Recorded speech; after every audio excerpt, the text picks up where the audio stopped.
नमस्कार, मैं हूं अंकुर और आप देख रहे हैं सत्य हिंदी का रात 8 बजे का न्यूज बुलेटिन। समुद्र के बीचों बीच भारतीय जहाजों पर ईरान की सीधी फायरिंग हुई है, जिससे कई सवाल खड़े हो गए। एक तरफ ईरान के सर्वोच्च नेता मुस्तफा खामनेई ने अमेरिका और इजराइल को काल बनकर मिटाने की धमकी दी, तो दूसरी तरफ राष्ट्रपति ट्रंप का वो खौफनाक अल्टीमेटम भी है, बुधवार तक समझौता करो या बमबारी के लिए तैयार रहो। लेबनान में इजराइल की रहस्यमय येलो लाइन और भारत में चाय पर छिड़ा सियासी संग्राम। अखिलेश यादव का चाय पीना चाय वाले को बड़ा भारी, और फिर अखिलेश ने भी ललकार दे दी है।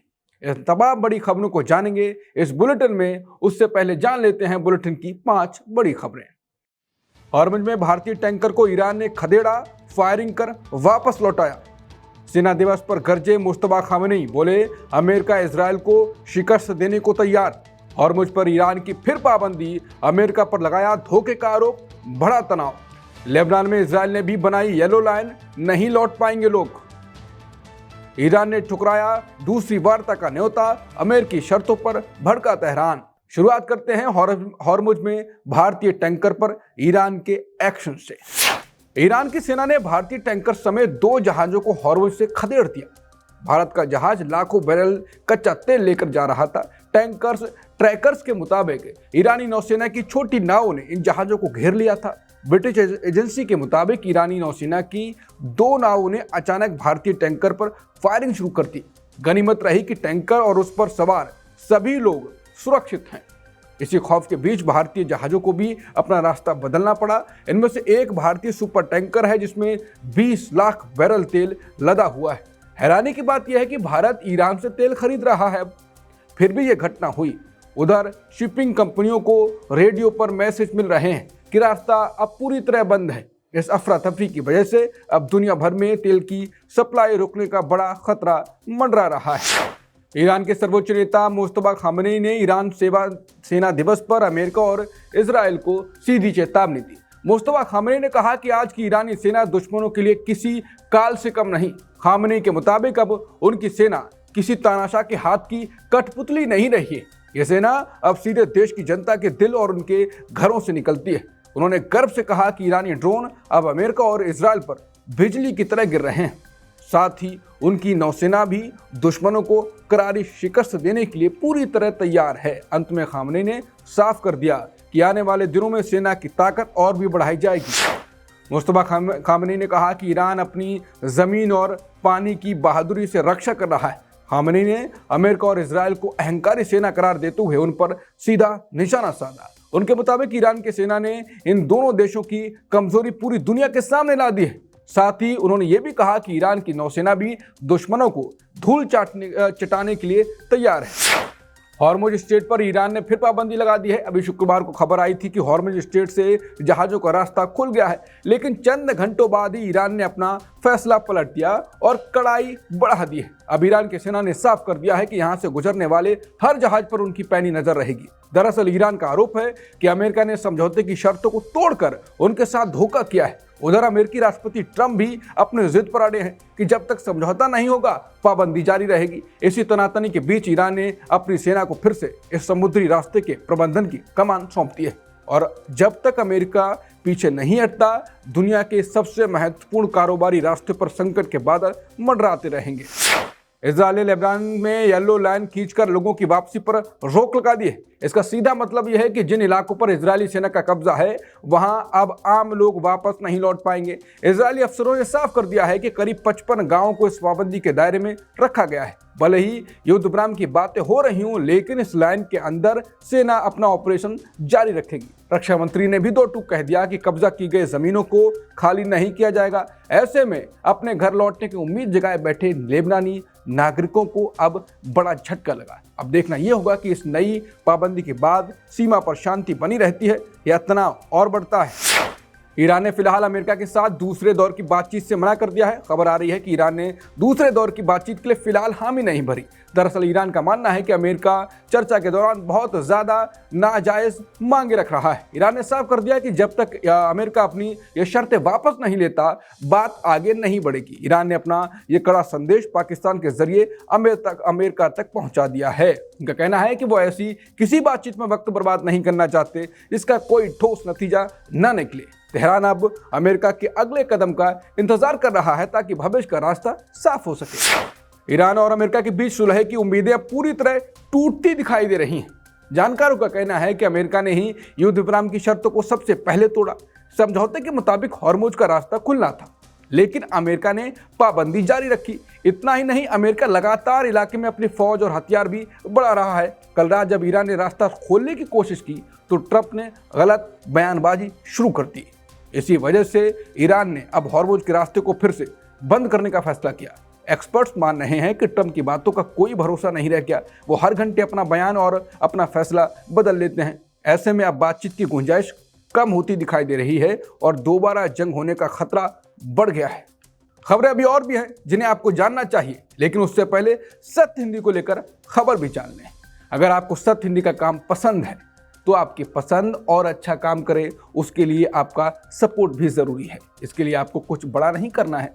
पहला कदम सत्य हिंदी का ऐप डाउनलोड कर लें, जिससे आप ये बुलेटिन, दूसरे वीडियोस और खबरें एक ही जगह देख सकें और पढ़ सकें। और आप सत्य हिंदी की मेंबरशिप लेकर भी सत्य हिंदी के काम को सपोर्ट कर सकते हैं। जो आपको आसान हो वो कर सकते हैं। और हाँ, ये ऑफर नहीं है, ये जानकारी है। तो आप बुलेटिन में आगे देखिए। ट्रंप की ईरान को चेतावनी, बुधवार तक समझौता या बमबारी। अमेरिका ने दी रूस के तेल पर ढील, मई तक मिली राहत। राहुल गांधी को हाई कोर्ट से राहत, एफआईआर करने का फैसला टला। महिला आरक्षण बिल गिरने के बाद पीएम मोदी आएंगे लाइव। ट्रंप ने चेतावनी दी है कि अगर बुधवार तक समझौता नहीं हुआ तो ईरान पर फिर से बमबारी शुरू हो जाएगी। ट्रंप ने साफ कर दिया है कि ईरान के पास समझौता करने के लिए सिर्फ बुधवार तक का समय है। उन्होंने कहा कि अगर लंबी अवधि का शांति समझौता नहीं हुआ तो ये युद्ध विराम को आगे नहीं बढ़ाएंगे। ईरान के सख्त रुख और ट्रंप के बयान से आशंका है कि तनाव और बढ़ सकता है। रूस पर सख्त प्रतिबंध लगाने वाला अमेरिका अब रूस के तेल पर ढील दे रहा है। यानी जिस तेल को खरीदने पर रोक लगाई थी, अब उसी पर अस्थायी छूट और बढ़ा दी गई है। खास बात यह है कि सर्बिया की रूसी कंपनी NIS को सीधा फायदा मिला। सर्बिया की ऊर्जा मंत्री डुब्रोका दिदोविच ने बताया कि कंपनी अब 16 जून तक आराम से ऑपरेट कर सकेगी। लेकिन अचानक ये नरमी क्यों? दरअसल ईरान के साथ चल रहे टकराव ने दुनिया में तेल सप्लाई को हिला कर रख दिया है। कमी का डर बढ़ रहा है, कीमतें ऊपर जा रही हैं और ऐसे में अमेरिका खुद सप्लाई बढ़ाने की कोशिश कर रहा है।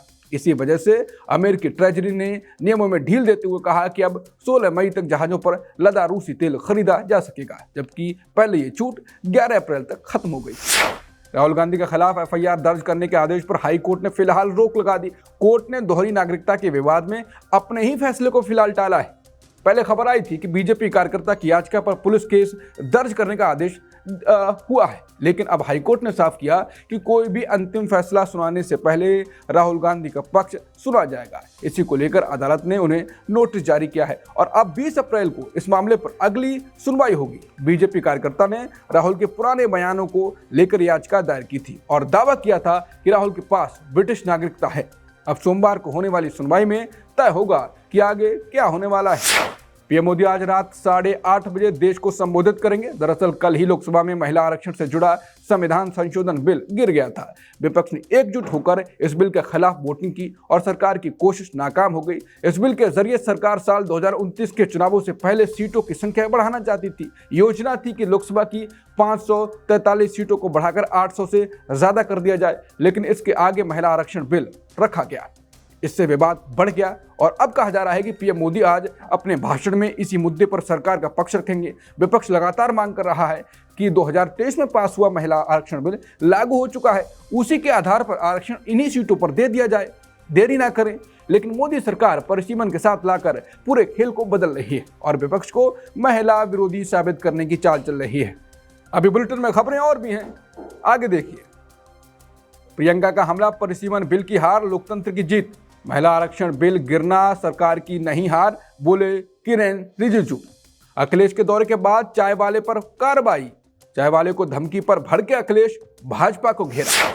वायनाड से सांसद और कांग्रेस नेता प्रियंका गांधी ने प्रेस कॉन्फ्रेंस कर परिसीमन बिल के पास न होने को लोकतंत्र की कड़ी जीत बताया, बड़ी जीत बताया। प्रेस कॉन्फ्रेंस में प्रियंका गांधी ने केंद्र सरकार पर सीधा और तीखा हमला बोला। उन्होंने कहा कि सरकार देश के संघीय ढांचे को बदलने और लोकतंत्र को कमजोर करने की साजिश कर रही थी, लेकिन वो साजिश नाकाम हो गई। प्रियंका ने आरोप लगाया कि सरकार महिलाओं के नाम पर सत्ता में बने रहने की योजना बना रही है। उनके मुताबिक सरकार चाहती थी कि अगर बिल पास हो जाए तो राजनीतिक फायदा मिले और अगर पास ना हो तो बाकी पार्टियों को महिला विरोधी बताकर खुद को महिलाओं का मसीहा बना लिया जाए। उन्होंने साफ कहा कि महिलाओं का असली हित करना इतना आसान नहीं।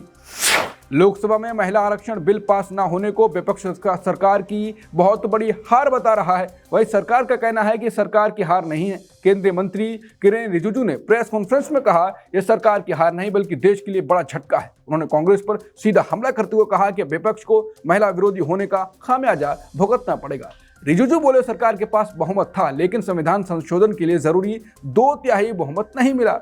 बीजेपी नेता स्मृति ईरानी ने कहा कि देश की महिलाओं के सपनों को कुचल दिया गया। उन्होंने तंज कसा कि कांग्रेस जश्न मना रही है जबकि आम महिलाओं की उम्मीदें टूट गई हैं। उत्तर प्रदेश के फतेहपुर में जिस आर्यन ने सपा प्रमुख अखिलेश यादव को चाय पिलाई थी, अब उसकी मुश्किलें बढ़ गई हैं। दरअसल अखिलेश 20 फरवरी को खागा तहसील के चौकी चौराहे पर अपने दौरे के दौरान शेषमन की फेमस चाय दुकान पर रुके और वहां कुल्हड़ में चाय पीकर उसकी जमकर तारीफ भी की। उन्होंने सोशल मीडिया पर दुकान और आर्यन यादव के साथ अपनी फोटो भी शेयर की और देखते ही देखते ये दुकान चर्चा में आ गई। लेकिन खबर है कि अब फूड सेफ्टी विभाग ने इस दुकान पर छापा मार दिया, चाय के सैंपल लिए गए और एल्यूमिनियम के बर्तनों का हवाला देकर दुकान सील करने की चेतावनी तक दे दी गई। स्थानीय लोग और सीधे बाकी यूजर्स ये कह रहे हैं कि ये सीधे सीधे राजनीति से जोड़कर देख रहे हैं। अखिलेश यादव ने चाय वाले को मिली सरकारी धमकी को लेकर भाजपा सरकार को घेरा है, तीखा हमला बोला है। अखिलेश यादव ने कहा कि भाजपा बेरोजगारों को डरा रही है। उन्होंने साफ कहा कि भाजपा खुद तो नौकरी देती नहीं और मेहनत करने वालों को परेशान करती है। सपा प्रमुख ने तो अब इस विभाग का नाम भाजपा चंदा विभाग रखने की सलाह दे दी। अखिलेश यादव बोले कि अब प्रदेश के सभी चाय वाले एकजुट होकर PDA-T शुरू करेंगे। उन्होंने दुकानदारों को भरोसा दिलाया है कि वो उनके साथ खड़े हैं और डरने की जरूरत नहीं है। आखिर में उन्होंने हैशटैग के साथ लिखा कि अब भाजपा के बुरे दिन आने वाले हैं। रात 8 बजे के बुलेटिन में इतना ही। बाकी खबरों के लिए बने रहिए सत्य हिंदी के साथ। नमस्कार।